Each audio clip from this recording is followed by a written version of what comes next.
Blackwell took a step forward, his arrogance trying to recover. So what, you're saying I did something wrong? That I'm part of this imaginary injustice? Walter finally looked at him, calm, unshaken. You didn't start it, but you've spent your life benefiting from it. For the first time, Blackwell had no words. His lips parted, but nothing came out. Then Walter turned back to the Ferrari, reconnected 2 wires, and twisted the ignition. Key. The engine roared too. Life. The sound shook the marble floor and silenced every whisper in the room. The same car, 5 professional engineers, had declared dead, now purred, like it had never been broken. Blackwell's champagne glass slipped from his hand and shattered at his feet. Walter looked at him one last time. You said you'd give me the Ferrari if I made it run. The crowd held its breath. Walter smiled faintly. I don't need your car. I just needed you to remember the name of the man who built it. The engine thundered again, louder this time, like justice finally breathing after years of silence. And for the first time that night, Jonathan Blackwell wasn't the man in control. You've got 5 minutes, old man, Jonathan sneered, checking his gold watch. And when that thing doesn't start, you'll be mopping my floors. Walter didn't answer. He just tightened the last bolt and wiped the sweat off his brow with the back of his trembling hand. His granddaughter Rebecca stood nearby, watching, her heart pounding so loud she could barely breathe. Everyone at the dealership had gathered now.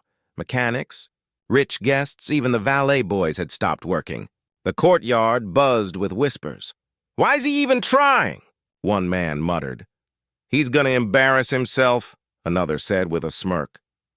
Walter heard every word, but he stayed focused.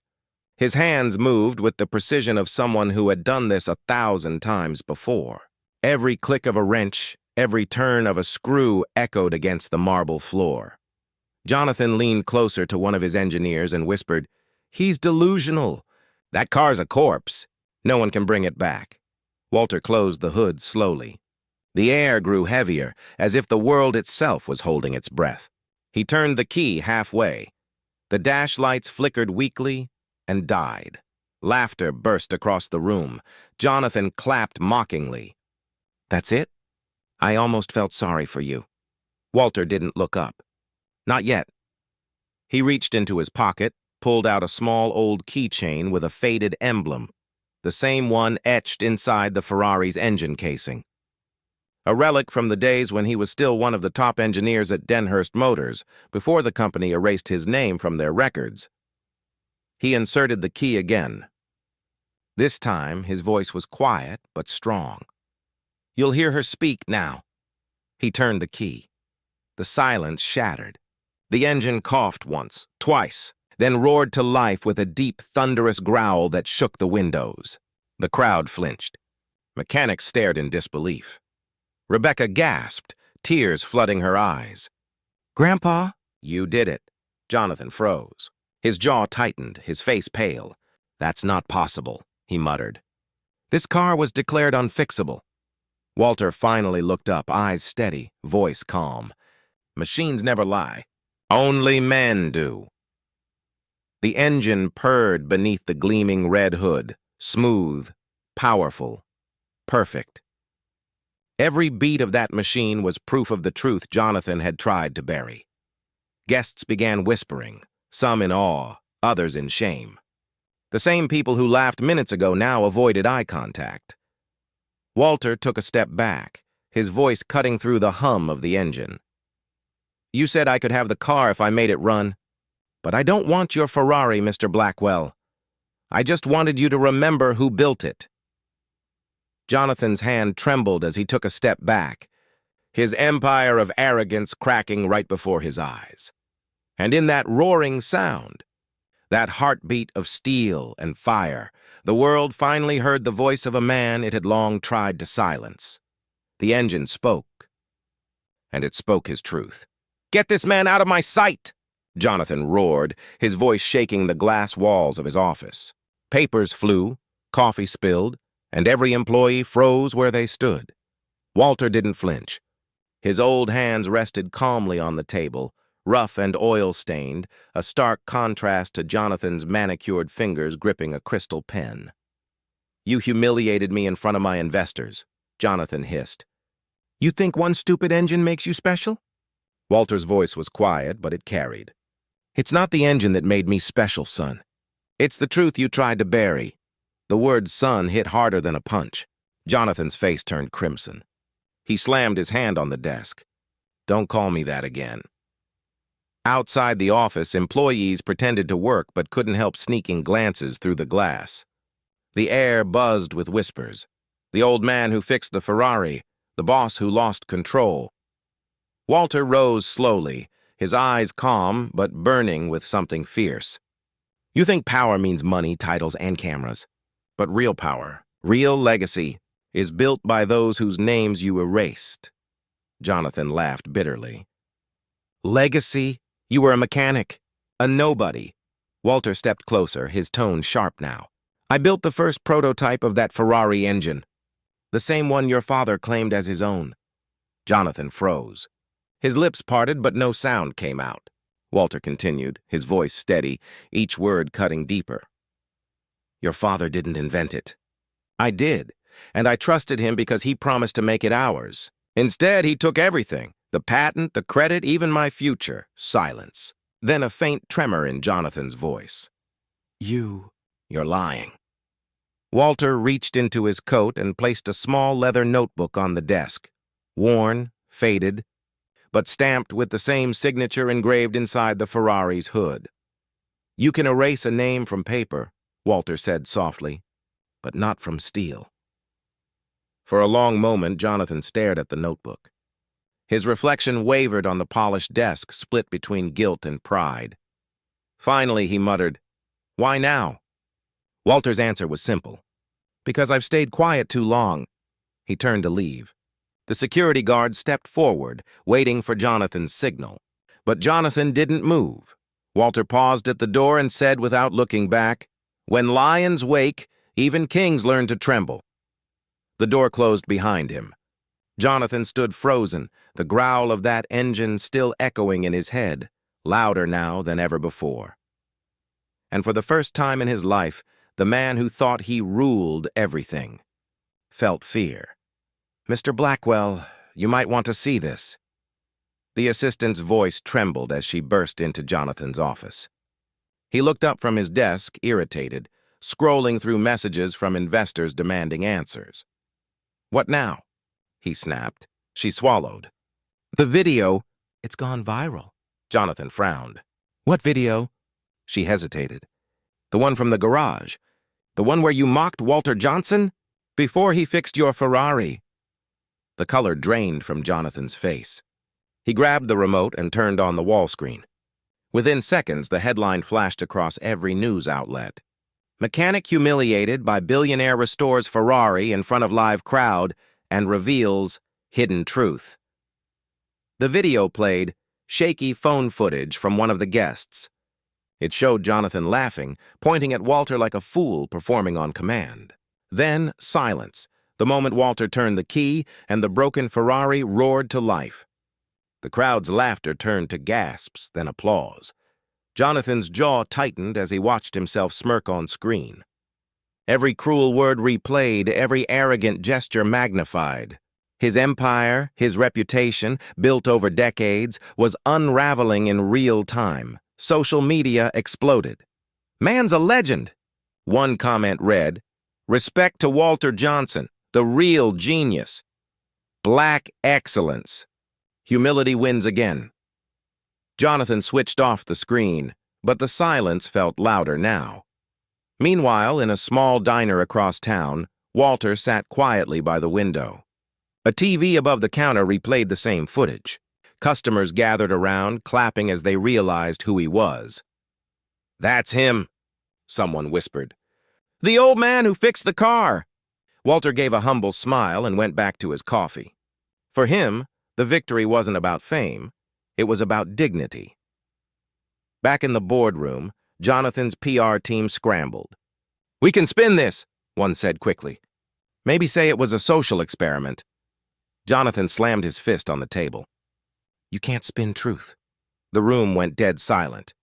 For the first time, there was no arrogance in his voice, only fear. On the screen behind him, another news alert popped up. Walter Johnson to appear on Global Spotlight tonight. Jonathan's eyes widened. He's doing interviews? The PR manager nodded nervously. Yes, sir. They're calling him the man who made the engine of truth roar. That night, millions tuned in. Walter sat in front of the camera, his hands folded calmly, his eyes steady. When the host asked what he wanted to say to Jonathan Blackwell, Walter paused, then said softly, "Nothing." The truth spoke loud enough. The next morning, headlines across the world read, "The mechanic who taught a billionaire humility." And as Jonathan watched the sunrise from his empty office, one sound haunted him, that engine's roar, echoing the moment his empire began to crumble. It wasn't the car that destroyed him. It was the truth he tried to bury. Finally going live. Jonathan Blackwell, you are under arrest for insurance fraud, bribery, and obstruction of justice. The words hit like thunder. Cameras flashed. Reporters shouted, and the once invincible billionaire froze, his cufflinks glinting under the flashing lights. The same man who had laughed at an old mechanic now stood surrounded by federal agents, his empire collapsing one headline at a time. "Wait, this is a mistake." Jonathan stammered, but no one listened. "Tell you what, old man, fix that Ferrari, and it's yours." The laughter that followed was loud enough to echo across the marble courtyard of Blackwell Luxury Motors. Champagne glasses clinked, cell phones lifted, and a crowd of elegantly dressed guests leaned in to watch the spectacle their billionaire host had just created. Jonathan Blackwell, a real estate mogul with diamond cufflinks and a cruel smirk, pointed toward a wrecked red Ferrari sitting in the corner like a wounded trophy. Its hood was twisted, its windshield shattered, and even from a distance, it looked hopeless. And beside it stood Walter Johnson, 72 years old, wearing a grease-stained jacket and holding his cap in his trembling hands. His old pickup had stalled right in front of the dealership, and what should have been a moment of embarrassment had turned into tonight's entertainment. Blackwell's voice boomed. "Come on, everyone. Let's see if our neighborhood mechanic here can work some magic. Maybe he'll drive home a Ferrari tonight." Laughter rippled through the crowd. Some took out their phones. Others whispered things Walter pretended not to hear. His granddaughter, Rebecca, the dealership's young receptionist, stepped forward, her voice shaking. "Mr. Blackwell, please. This isn't—" He cut her off sharply. "Relax, Rebecca. We're just having fun. Right, old man?" Walter's calm eyes met his. "Sir, I don't think this is necessary." Blackwell tilted his head, pretending to think. "Not necessary? I think it's perfect. Unless, of course, you're scared to touch something worth more than your house." A few of the guests gasped. Others chuckled cruelly. The heat of humiliation burned in Walter's chest, but he didn't flinch. He looked at his granddaughter, her eyes filled with shame, and took a deep breath. "No, sir," he said quietly. "I'm not scared." That sentence silenced the laughter for a moment. Blackwell smiled, sensing victory. "Then let's make it interesting. You get 1 hour. If you can make that wreck run again, it's yours. But when you fail—" He let his words hang in the air as the crowd leaned closer. "You wash every car in this lot, for free," Rebecca whispered desperately. "Grandpa, don't do this. Please." Walter placed a hand on her shoulder. "Sometimes, sweetheart, silence can only go so far." He walked slowly toward the ruined Ferrari. Each step echoed on the tiled floor, the sound sharp and lonely against the laughter behind him. The car's metal shell reflected the gold lights of the dealership, broken beauty under a flawless ceiling. He crouched, brushed dust from the hood, and whispered so softly only he could hear, "Let's see what really happened to you." The crowd quieted, watching his every move. Champagne bubbles stilled, laughter died down. Something about the way Walter's hands moved, careful, precise, deliberate, didn't fit the image of a clueless old man. Even Blackwell noticed, but quickly masked his unease with another smirk. "Hey, careful, old-timer," he called. "Wouldn't want you to break a nail," Walter didn't respond. He popped the hood with a swift motion and leaned in. The faint smell of burned rubber and fuel filled the air. The old man's eyes narrowed, scanning the damage. For the first time that evening, the crowd's laughter began to fade, replaced by something else. Curiosity. Blackwell sipped his drink and muttered to his assistant, "This should be good." But Rebecca, standing behind the crowd, noticed something change in her grandfather's face, the quiet focus of a man who'd seen this kind of engine before. A man who wasn't guessing, and as the onlookers whispered and filmed, Walter reached into the wreck, wiped a line of soot from the metal, and his expression hardened. The laughter may have started loud, but the silence that followed was even louder, because something in that Ferrari wasn't right. And Walter Johnson had just found it. The crowd had gathered closer now, their curiosity feeding on the quiet tension that hung over the courtyard. The laughter had stopped, but the cameras kept rolling. Everyone wanted to see how far the old man would go before failing. Jonathan Blackwell leaned against the hood of a nearby Rolls-Royce, swirling his champagne. "Tick-tock, Walter.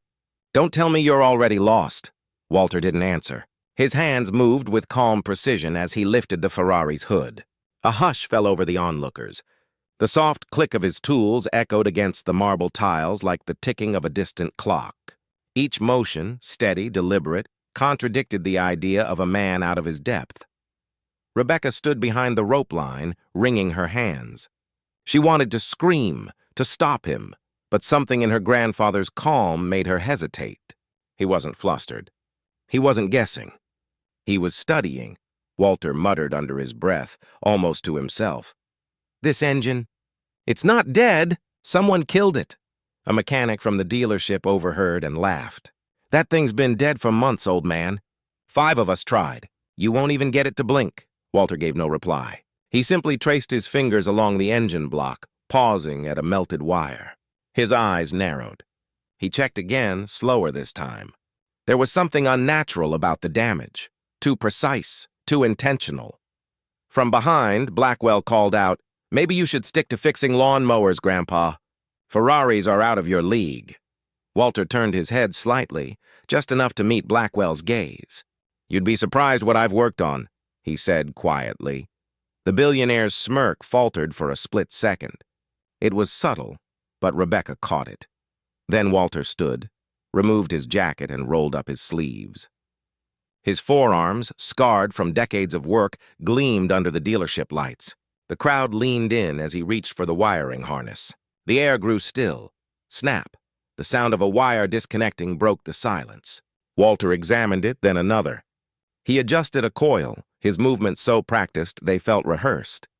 One of the guests whispered, "He actually knows what he's doing." Blackwell overheard and barked a laugh to regain control. "Oh, please. He's just pretending. Watch. Any second now, he's going to short the whole thing." But Walter kept going, methodical, unshaken. Beneath his breath, he whispered, "Someone tried to fake a burn. Overheated the casing to mimic an engine fire, but didn't account for the intake seals." Rebecca frowned. "What does that mean?" "It means," Walter said softly, "this car wasn't in an accident. It was sabotaged. The word hit the air like a spark." The crowd murmured. Cameras zoomed in. Blackwell's laughter stopped. "Excuse me?"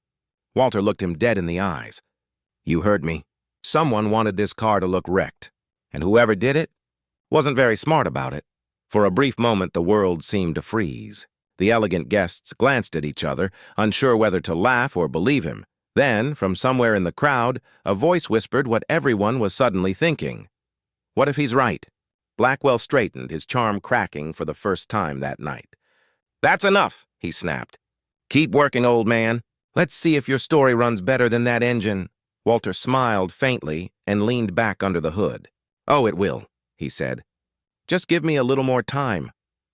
And as the clock ticked, the storm that had been brewing in silence began to take shape.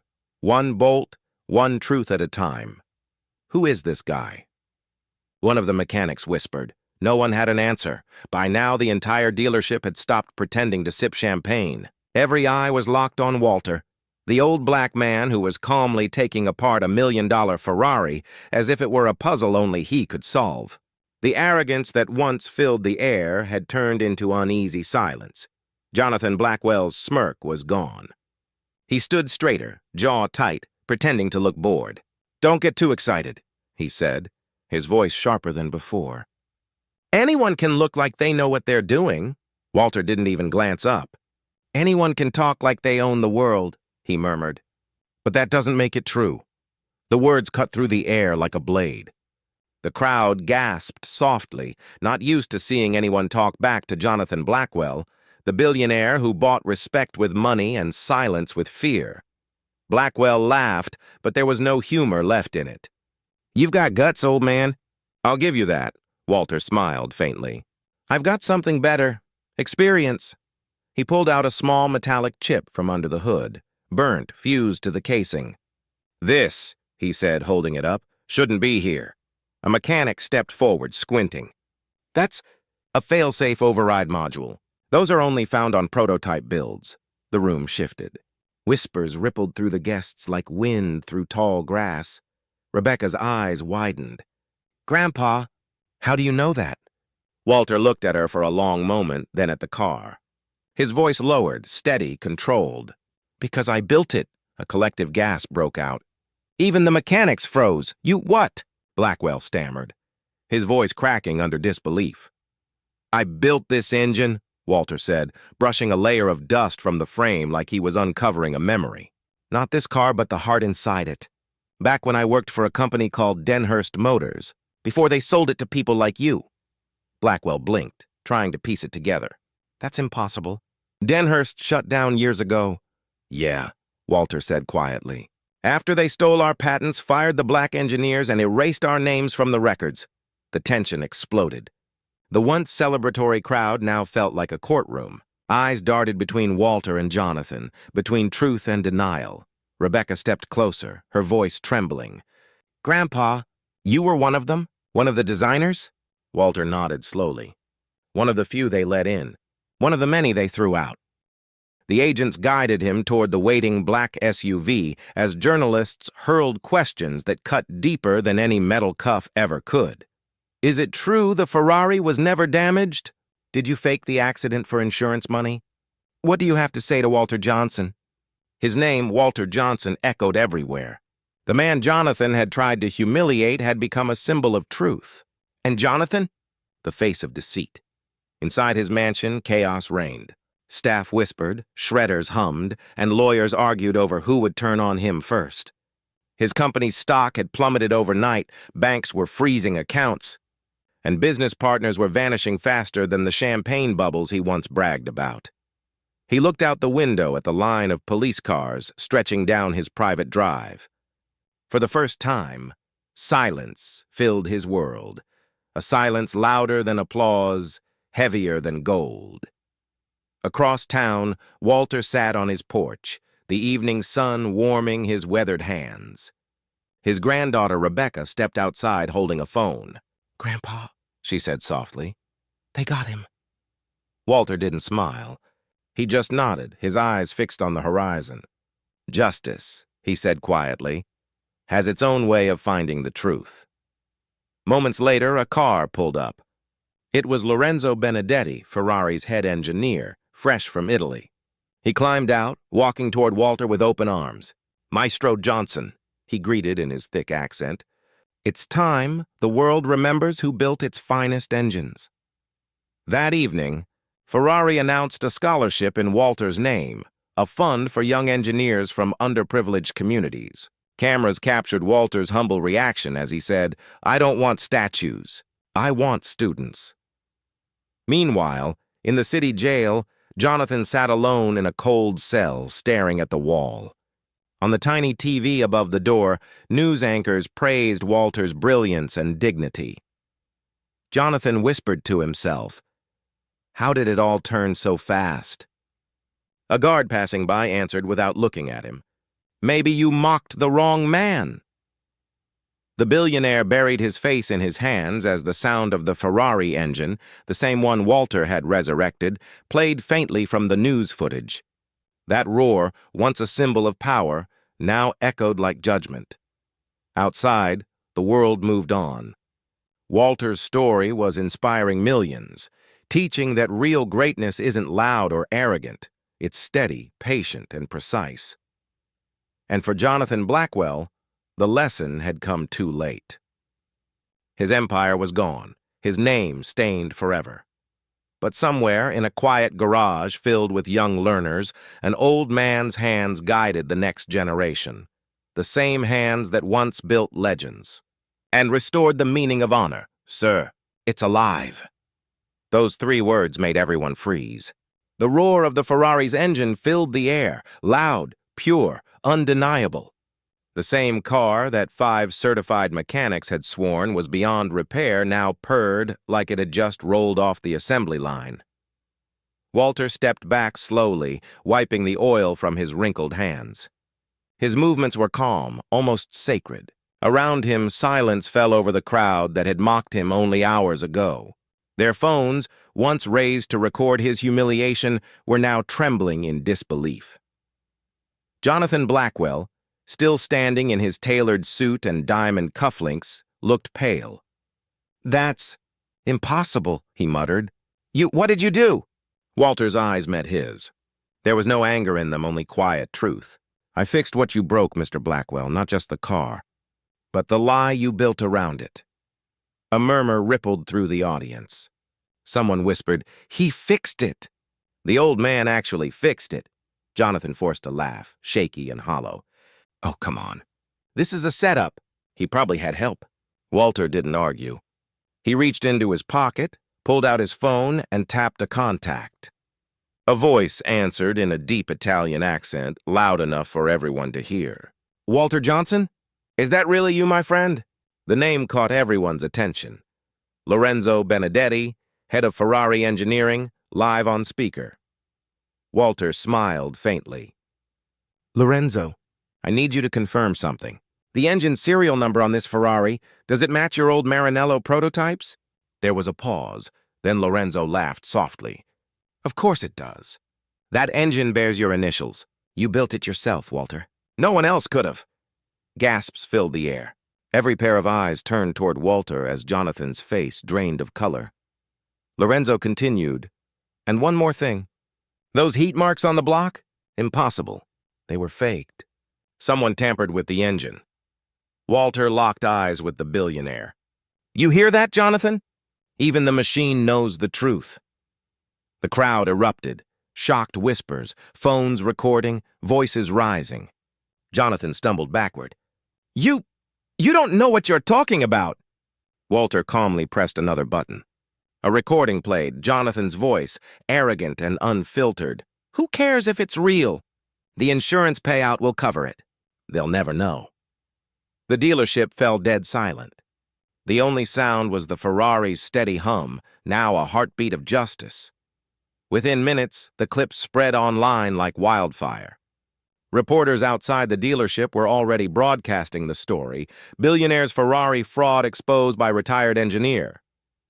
Jonathan tried to grab Walter's phone, but his security team, now unsure who to protect, stepped aside. Walter didn't move. "This isn't about revenge," he said quietly. "It's about truth. I spent my life building engines meant to run clean and honest. You tried to use one for lies." As police sirens echoed in the distance, Walter turned off the engine. The silence that followed was heavier than thunder. Rebecca stepped beside him, her eyes shining with pride. "Grandpa, you did it." He looked at her, his voice soft. "No, sweetheart. The truth did it. It always does." And as the flashing lights drew closer, Jonathan Blackwell, the man who thought he owned everything, finally understood what real power sounded like. It wasn't the roar of a Ferrari. It was the quiet dignity of a man who never needed to prove he was enough. If this story moved you, don't just keep scrolling, because out there, another voice like Walter's is still being silenced, still being judged by color, age, or class. But every view, every comment, every share reminds the world that you can break a man's pride, but never his purpose.